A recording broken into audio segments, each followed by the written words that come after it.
The tale of King Edward II's demise in 1327 at Berkeley Castle endures as one of medieval England's most haunting and hotly debated enigmas. While the official account reports natural causes, enduring rumors suggest a much darker end. His death was not only violent and symbolic, but orchestrated to deliver a chilling message that would resonate across generations. Edward Plantagenet was born to claim a powerful crown, yet he perished as a captive in his own land, forsaken by the nobility, betrayed by his queen, and loathed by many of his subjects. His reign, plagued by military blunders and personal controversies, ended in such total collapse that even his death became an instrument of his enemies' vengeance. This story compels us to reconsider medieval notions of justice, monarchical authority, and the extreme measures taken to erase a disgraced reputation. The alleged methods of Edward's execution weren't arbitrary, they were deliberate, symbolic, and intended to reflect what his foes viewed as his gravest offenses. Discerning truth from propaganda in this case means sifting through layers of rumor, biased chronicles, and calculated falsehoods that have masked the facts for nearly 700 years. What unfolds is a narrative that exposes just as much about medieval conceptions of authority, sexuality, and punishment as it does about one monarch's tragic fate. This isn't solely the account of a king's end, it's an exploration of how power can decay, how private bonds can undermine empires, and how revenge can drive acts of unspeakable brutality. As we uncover the final hours of Edward II, we are not just investigating what may have occurred in that prison cell, but why it unfolded, who orchestrated it, and what it reveals about a time when political assassination was both a warning and a statement.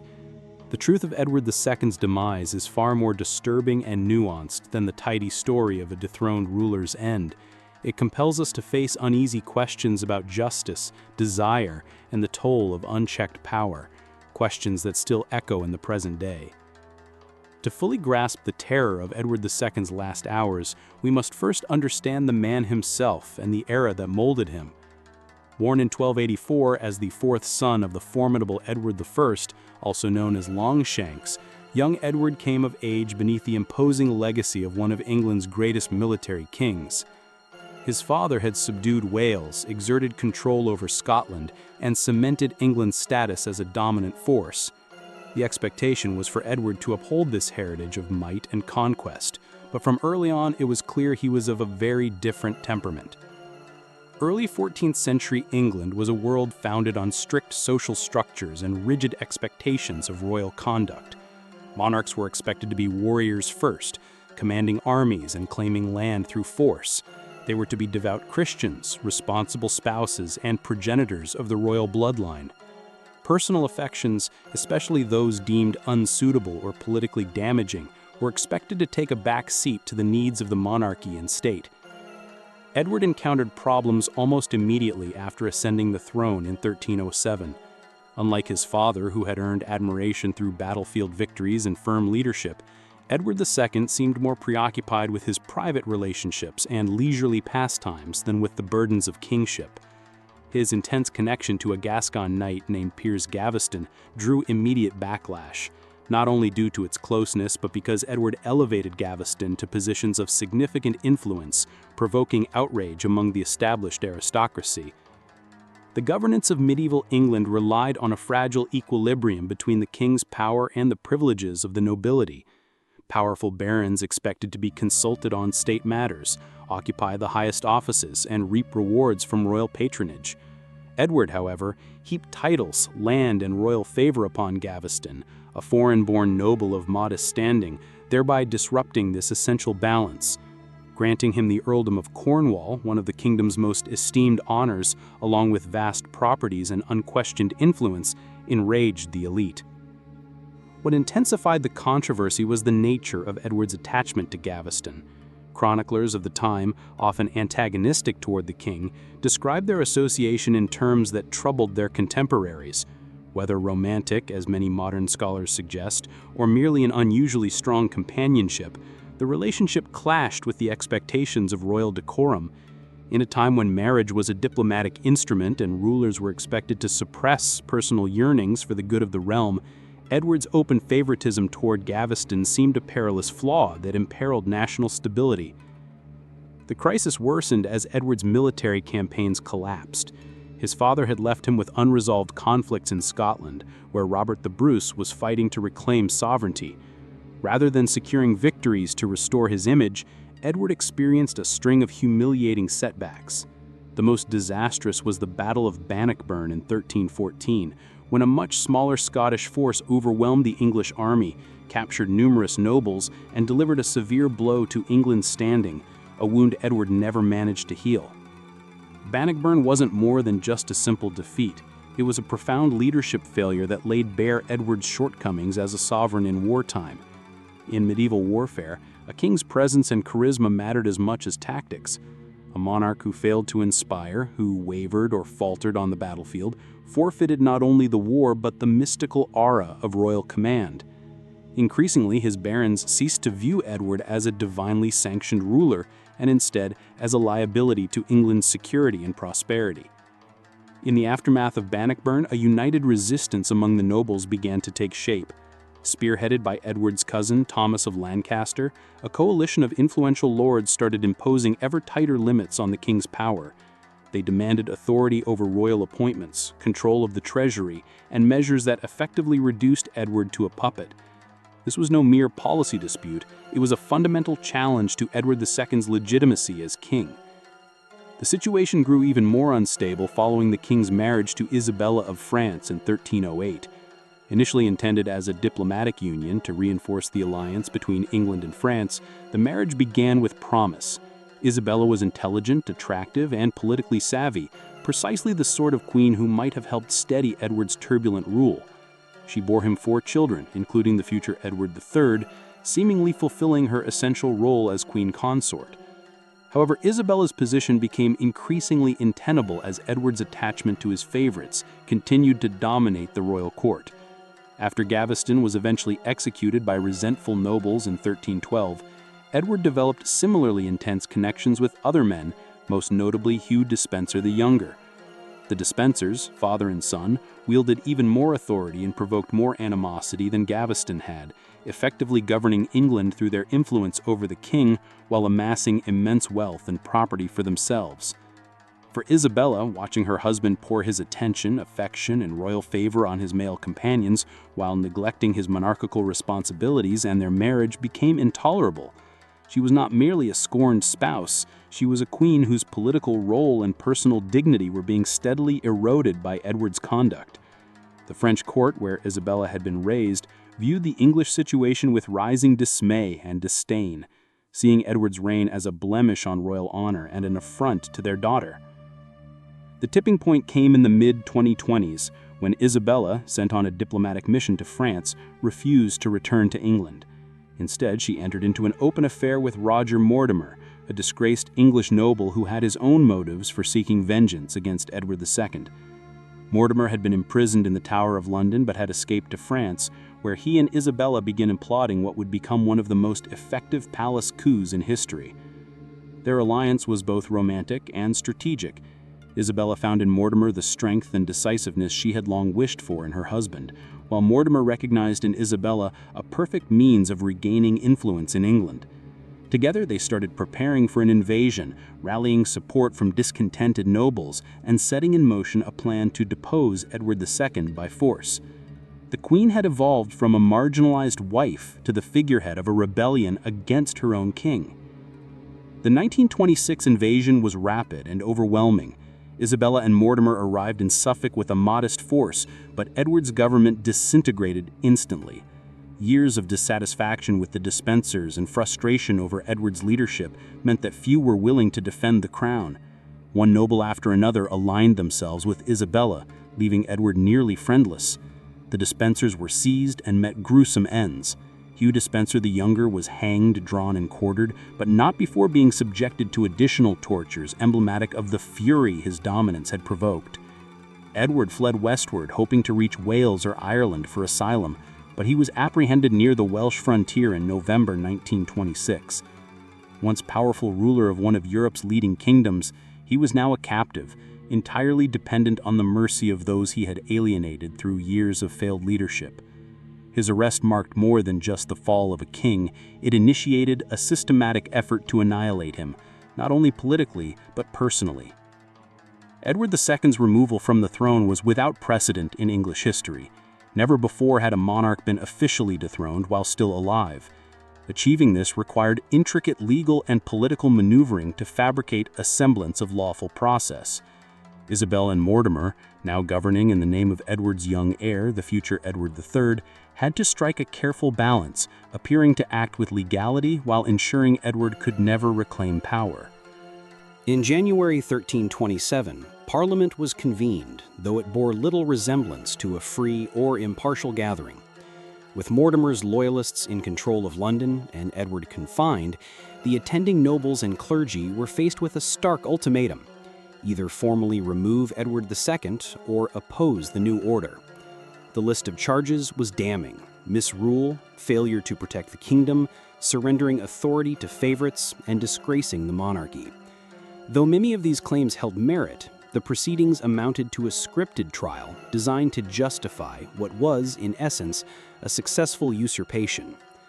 What distinguished this deposition was its portrayal as the collective will of the entire nation. Rather than framing it as merely a palace coup, Isabella and Mortimer declared that they were acting on behalf of all of England, lords, churchmen, and commoners, to replace an incapable monarch with one fit to govern. This marked a revolutionary development in the English constitutional tradition, laying groundwork for future parliamentary roles in matters of succession. Edward's formal abdication was obtained through a blend of legal coercion and veiled intimidation. Delegates were dispatched to Kenilworth Castle, where he was held, to convey Parliament's verdict and demand that he renounce the crown.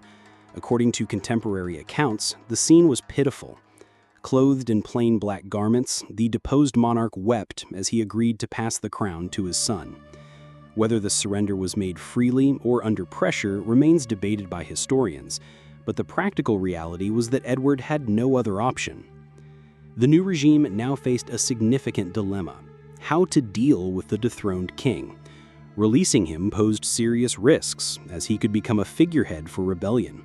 Keeping him locked away indefinitely was politically fraught and financially burdensome. Other kingdoms had dealt with deposed rulers before, but none quite mirrored Edward's predicament.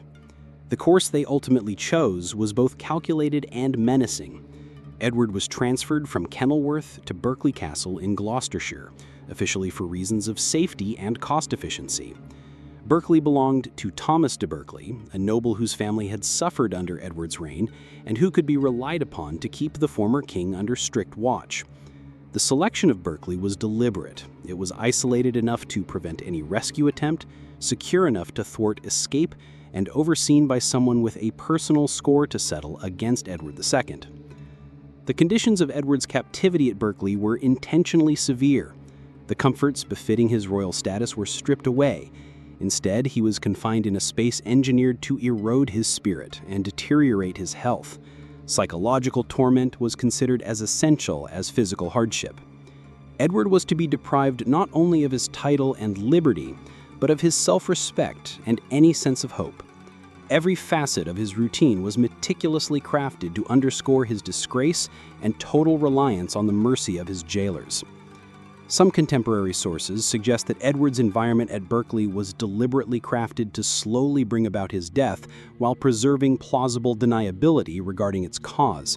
His cell was reportedly situated above the castle's sewage channels, exposing him to noxious air and disease. His meals were sparse and unpredictable, his bedding inadequate, and his treatment intentionally degrading. If he were to succumb to illness or despair, his keepers could assert they had simply followed orders without intent to kill. However, this gradual method of removing Edward proved too sluggish for those in control. By the summer of 1327, mounting political pressure demanded a more definitive resolution to the issue of the dethroned king. Rumors of rescue efforts were gaining traction, and foreign powers had begun to voice disquiet about Edward's condition. Isabella and Mortimer required Edward's death, but it had to appear natural, or at the very least, not overtly violent. The shift from passive neglect to active elimination marked a pivotal moment in this grim narrative of English history. The events that followed within Berkeley Castle would come to be one of the most disputed and horrifying tales in medieval annals, a fate so savage and symbolically potent that some historians have doubted its plausibility. Yet the evidence points to something truly dreadful taking place in that cell, an act meant not merely to erase a political adversary, but to deliver a chilling warning about the consequences of defying medieval ideals of kingship. During the summer of 1327, the urgency for Isabella and Mortimer to permanently resolve the Edward II dilemma intensified. Continental powers, particularly in France and the Holy Roman Empire, began posing direct inquiries into the ex-king's treatment. Pope John XXII voiced concern for Edward's safety, and persistent rumors circulated about schemes to liberate him from Berkeley Castle. More alarmingly, whispers emerged that some English nobles were beginning to regret their role in deposing a consecrated monarch. The political logic, however ruthless, was straightforward. As long as Edward II remained alive, he posed a threat to the regime. Despite his formal abdication, many continued to view him as the rightful sovereign. His successor, Edward III, was still a minor, meaning Isabella and Mortimer's hold on power hinged entirely on preventing Edward's potential restoration. The path they had chosen made reconciliation unthinkable.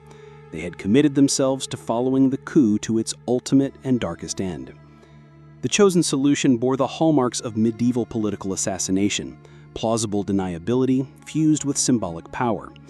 Edward couldn't be visibly stabbed or poisoned. Such a death might make him a martyr and incite rebellion among loyalists. Instead, his demise had to appear natural while simultaneously conveying a stark warning to others about the cost of opposing the new authority. Accounts written by chroniclers, often years or decades later, offered divergent versions of what transpired at Berkeley Castle in September 1327. Some claim Edward succumbed to natural causes, broken by grief and maltreatment. Others allude to more sinister developments but lack specifics. However, the most vivid and terrifying narratives describe a method of execution so barbaric and symbolically charged that it seemed intended not merely to end Edward's life, but to obliterate his dignity and instill fear in his followers. The most commonly cited version of Edward's death involves an execution that was both gruesomely efficient and heavily symbolic. As the story goes, the former king was restrained by guards, while a red-hot iron rod was inserted through his rectum, fatally burning his internal organs and inflicting a slow, agonizing death without visible wounds. This method allowed his executioners to claim he died from natural causes, while ensuring his end was excruciating and degrading. The symbolic meaning of this reported method cannot be dismissed. In medieval culture, punishments were often crafted to mirror the offense, and Edward's rumored homosexual relationships with his male companions had deeply scandalized the public. If accurate, the manner of his death was orchestrated as a final gesture of contempt towards what his enemies viewed as his moral failings and his inability to fulfill the masculine ideals of kingship. The logistics of such a killing would have required deliberate planning and the cooperation of several individuals. The iron had to be properly heated, Edward securely restrained, and the act carried out with enough precision to achieve its intended outcome while leaving minimal forensic evidence. This was no impulsive act or crime of anger. It was a calculated execution, a political message dressed in the garb of torture. The news of Edward's death on September 21, 1327, reached the new administration in London with suspiciously swift speed. The official explanation cited natural death brought on by grief and sickness, and elaborate funeral ceremonies were arranged to showcase the regime's deference to royal decorum. Edward's body was displayed publicly before burial and reportedly bore no obvious marks of trauma, details consistent with the supposed method of his execution. The response to the announcement of Edward's death varied significantly depending on one's political stance. Isabella and Mortimer displayed the expected sorrow while privately rejoicing in the elimination of their most dangerous adversary. Loyalists of the previous regime murmured suspicions of murder but refrained from voicing them aloud.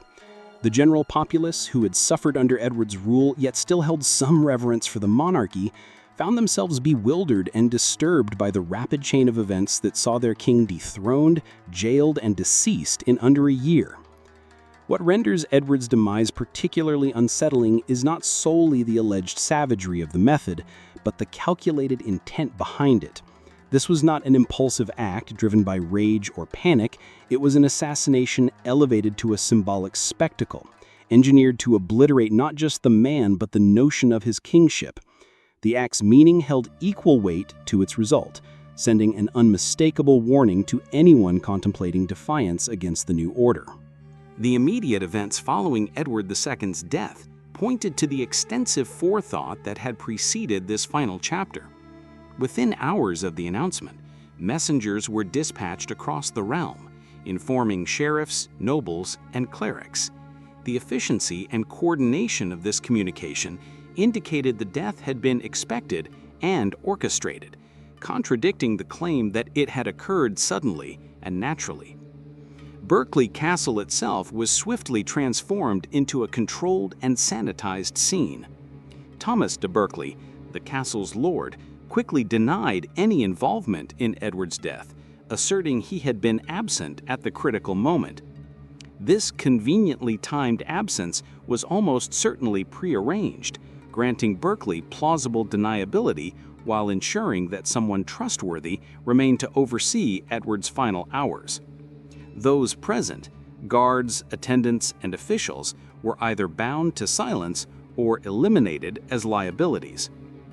The handling of Edward's corpse for public viewing was another carefully executed stage of the concealment.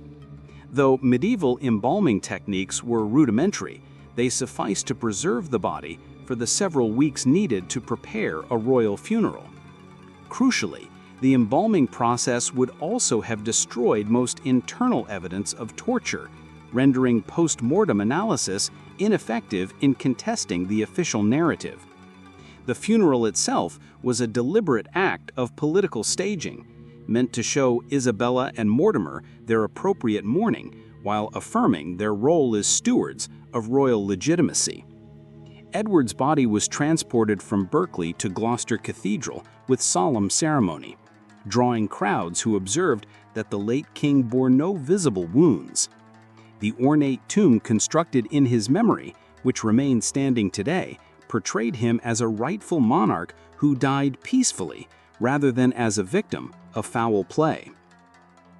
Perhaps most revealing was what became of those most intimately connected with Edward's final confinement.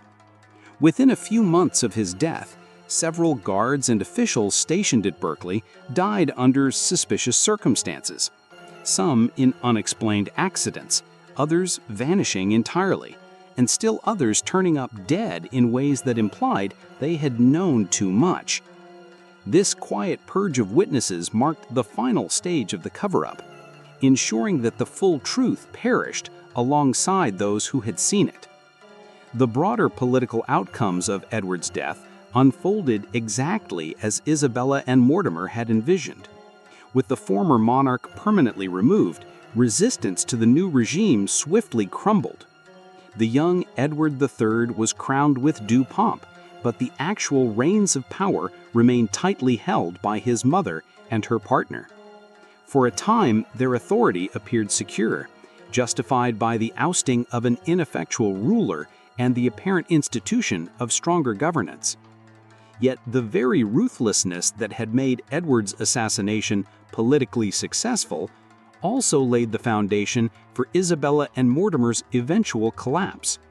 The whispered accounts of what had transpired at Berkeley Castle fostered a lingering sense of disgust and dread that slowly eroded their legitimacy.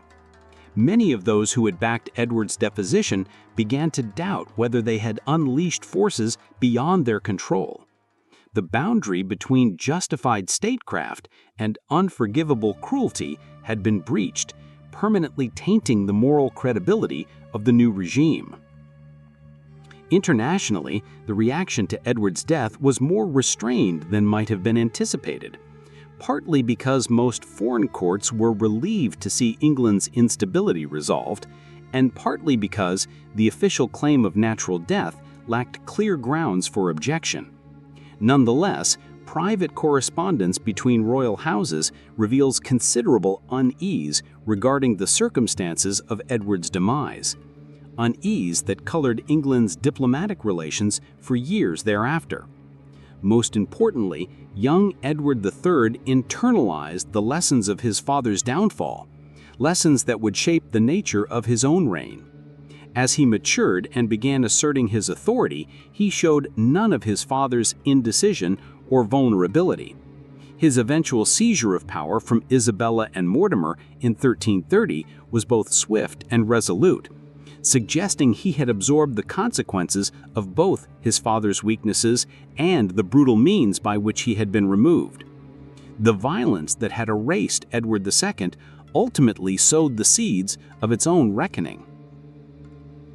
The question of whether Edward II was indeed murdered in the grotesque manner described by certain chroniclers has intrigued scholars for generations. The surviving evidence is inconsistent and politically charged, rendering definitive conclusions elusive.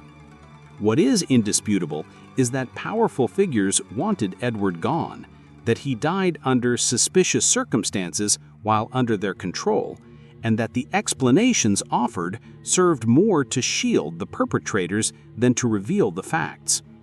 Some contemporary historians contend that the gruesome tale of Edward's death was a fabrication that emerged later, aimed at vilifying Isabella and Mortimer after their political fall. According to this interpretation, Edward may have perished of natural causes or by less dramatic means, with the lurid details added afterward by chroniclers seeking to emphasize the depravity of the usurpers. The symbolic resonance of the supposed execution, so precisely aligned with medieval attitudes towards Edward's alleged sexual misconduct, may well be too perfectly constructed to be entirely authentic. Additional evidence lends weight to the darker interpretation of events. The methodical removal of witnesses, the meticulous handling of the circumstances surrounding Edward's death, and the political advantages gained by Isabella and Mortimer all imply that his demise at Berkeley Castle was far from natural. The fact that comparable execution techniques were employed in other medieval political killings strengthens the plausibility of these accounts, even if some aspects were likely exaggerated over time. Arguably, the strongest support for the murder theory lies in the inherent political rationale of the situation. Isabella and Mortimer had embarked on a path that rendered Edward's survival untenable. They had overthrown a consecrated monarch, assumed control in the name of his underage heir, and purged his loyalists through exile and execution. Under such conditions, keeping Edward alive was not just risky, but potentially fatal to their own position. They had crossed a threshold from which there was no return. If the reported method of Edward's execution is accurate, it reflects a disturbing degree of psychological awareness of medieval perceptions of authority, dishonor, and retribution. This act transcended mere murder, becoming a deliberate declaration about the penalties for defying social conventions. Edward's reputed homosexual liaisons had scandalized his peers, and his death was intended to mirror and penalize those perceived offenses in the harshest way imaginable. What intensifies the unsettling nature of this episode is the interweaving of personal vengeance with political strategy. Isabella's drive was not strictly political. She had endured personal degradation through Edward's disregard and his clear favoritism towards male companions over his queen. The alleged manner of his killing implies a personal fury that went beyond political necessity, revealing the outrage of a woman repeatedly humiliated by the man bound by duty to respect her. The impact of Edward II's death extended well past the immediate events of 1327. Whether true or apocryphal, the tale became entrenched in England's cultural and political landscape, serving as a cautionary tale about feeble kingship and breaches of societal standards. It set precedents for the dethroning of monarchs that would re-emerge in later constitutional crises, notably during the English Civil War and the subsequent execution of Charles I. The case also highlights how deeply intertwined sexuality, authority, and legitimacy were in the medieval political imagination, themes that continue to unsettle the modern observer. Edward's fall was not merely due to his ineffectiveness in governance or military command, but to his perceived failure to exhibit expected masculine leadership and his alleged indulgence in relationships deemed unacceptable. His death, whether factual or fabricated in its gruesomeness, was crafted to penalize both political ineptitude and sexual deviance. To contemporary readers, Edward II's end provokes difficult considerations regarding the reliability of historical narratives and the role of propaganda in shaping collective memory. The grisly reports of his murder may chronicle an actual atrocity, or they may reflect efforts to legitimate Edward III's ascension while vilifying Isabella and Mortimer. The true nature of his death may remain permanently hidden within the complexities of medieval intrigue and spin. Nevertheless, Edward II's demise starkly illustrates the price of failure in a world where power was intensely personal, absolute, and without mercy. Regardless of whether he succumbed to illness, was conventionally killed, or suffered the appalling fate described by chroniclers, his death symbolized the conclusion of one of England's most tragic reigns and ushered in a new era of contest between monarchy and aristocracy. The implications of his fall lingered long after his burial, influencing how future kings governed and how subjects viewed their sovereigns. The mere possibility that a monarch could not only be overthrown, but exterminated in such a symbolic and barbaric fashion forever altered the bond between ruler and subject. Divine right no longer guaranteed safety from the harshest forms of reprisal. The precedent was firmly established. A king who alienated enough of his people could meet a violent end. Edward III, who assumed the crown due to his father's forced abdication and suspicious death, absorbed these harsh lessons. His reign stood in stark contrast to that of his father, characterized by military achievements and sound governance, particularly in campaigns across France and Scotland that reinstated England's stature and showcased the model of kingly conduct that Edward II had conspicuously lacked.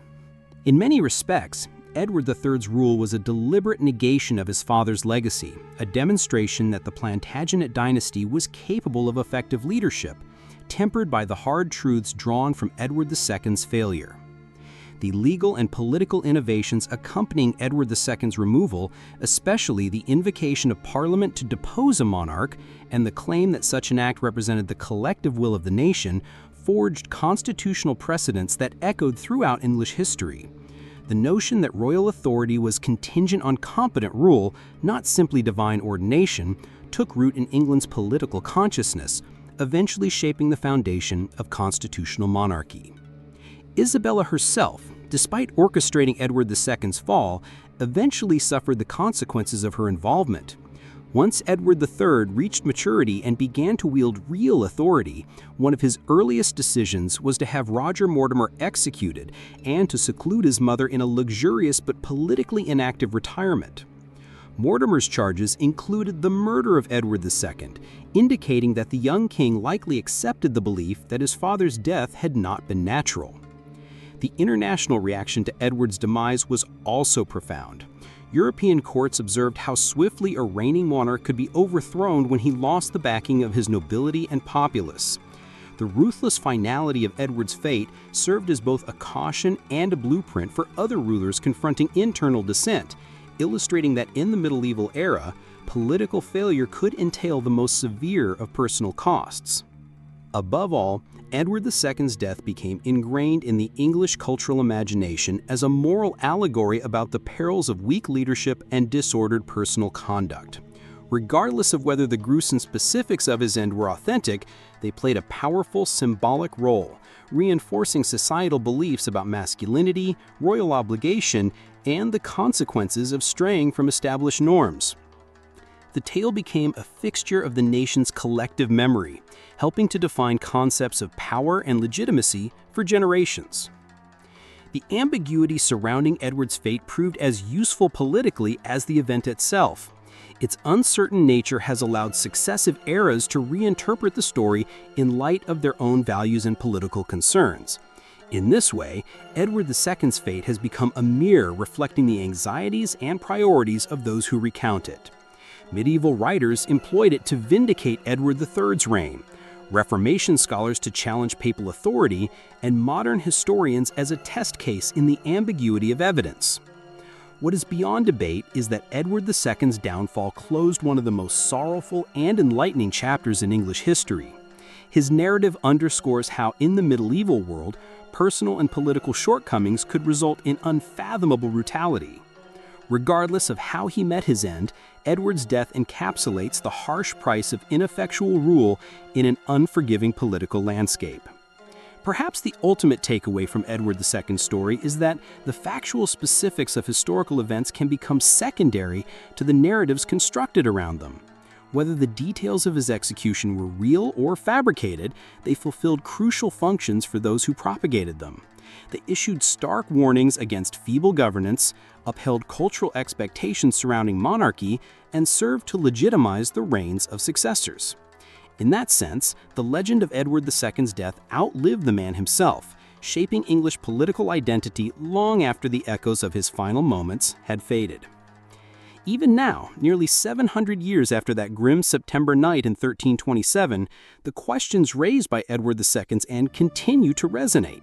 How far is it justifiable to oppose tyranny? What limits should exist in resisting authority? When does revolution cross the line into barbarism? These enduring dilemmas ensure that the dark tale of Edward II's death remains as compelling to modern readers as it was to his contemporaries, a somber meditation on the volatile and dangerous nature of power.